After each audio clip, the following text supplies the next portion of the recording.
Ernakulam superfast express ટ્રેનમાં મલાના cream ચરસના જથ્થાની હેરાફેરી કરતા આરોપીને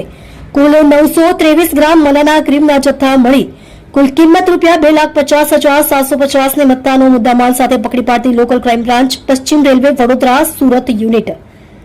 સુરત એલસીબીના પોલીસ ઇન્સ્પેક્ટર શ્રી તરુણ પટેલ તથા પોલીસ ઇન્સ્પેક્ટર શ્રી રવિરાજસિંહ જાડેજા નાઓના માર્ગદર્શન હેઠળ આજ રોજ તારીખ 27/2/2026 ના રોજ એલસીબી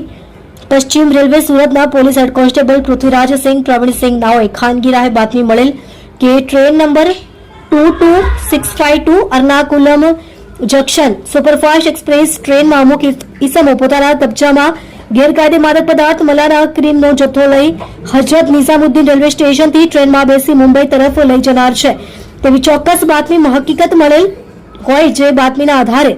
એલસીબી પશ્ચિમ રેલવે સુરતના પોલીસ માણસોની સાથે સદર ટ્રેન સુરત આવતા ટ્રેનના કોચ નંબર S4 માં વર્ણનવાળા ઈસમોને માદક પદાર્થ મલાના ક્રીમના જથ્થા સાથે આરોપીઓ પંકજસિંહ ધરમરાજસિંહ જાતે ઉંમર વર્ષ 29 ધંધો સિનિક્સ મોલમાં નોકરી રહે હાલ મકાન નંબર 3 નવજીવન રહેવાસી સંઘ ડી મેલો compound વકોલા bridge Santacruz East Mumbai મૂળ ગામ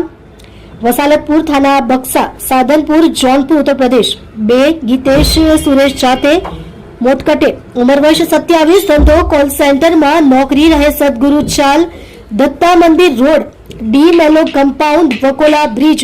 સાંતાક્રુઝ ઈસ્ટ મુંબઈ 55 મૂળ રહે ગઢ ઇગ્લશ કોલ્હાપુર તાલુકો પલુસ सांगली महाराष्ट्र સાહિલ દિલીપભાઈ જાતે સાઠલિયા ઉંમર વર્ષ 24 ધંધો વેપાર સ્કૂલ બેગની દુકાન રહે પોપટ મશરૂ ચાલ શંકર શેઠવાડી દત્ત મંદિર રોડ સાંતાક્રુઝ ઈસ્ટ મુંબઈને પકડી પાડી તેઓ વિરુદ્ધ કાયદેસરની કાર્યવાહી કરવામાં આવેલ છે. તમે જોઈ રહ્યા છો DNY ન્યૂઝ ચેનલ રમનદીપ કૌરની સાથે.